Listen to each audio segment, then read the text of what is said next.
Cuyahoga County Prosecutor says the county's streets are a bit safer tonight. 7 people who he says are responsible for a crime spree that terrorized victims in Cleveland, Lakewood, Berea, and several other cities have been arrested and charged.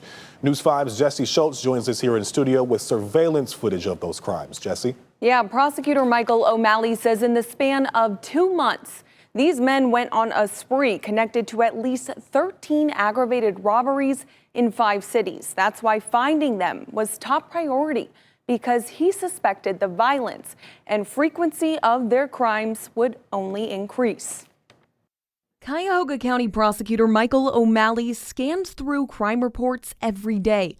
And in the fall, when he started to see aggravated robberies pop up more and more in various police departments' blotters, he had a gut feeling they were connected. It was happening every few days, another robbery, another robbery, another robbery. Same mode of operation. A group of individuals exiting a car with guns, holding people at gunpoint and robbing them. But different cities. Victims in Cleveland, Cleveland Heights, Lakewood, Berea, and Bedford Heights. It's sad, but it's also very unique that they were this violent, that they were committing home invasion robberies, that they were shooting at victims of robberies who completely complied with their demands. Like this incident from Cleveland Heights captured on surveillance footage.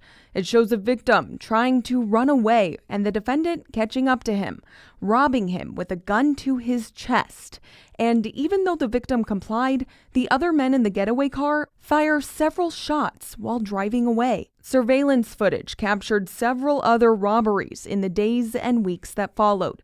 Some of the robberies were even set up with unknowing victims selling items off of resale apps like OfferUp. It was an organized group who would go out and commit these violent acts. The county's crime strategy unit brought every police department together who had an aggravated robbery in the last few months. It was critical that law enforcement took them off the street as quickly as possible because their level of violence was increasing. And they shared evidence. They can find sometimes those small details that may not be in a police report that end up being a much bigger part that really ties an investigation together. Putting pieces of the puzzle together through video and witness testimony to create the picture, identities of the 7 young men involved in this violent crime spree. O'Malley says his work is really just beginning, but he believes our streets are a bit safer. Had they gone on with this spree, I have no doubt that at the end somebody would have been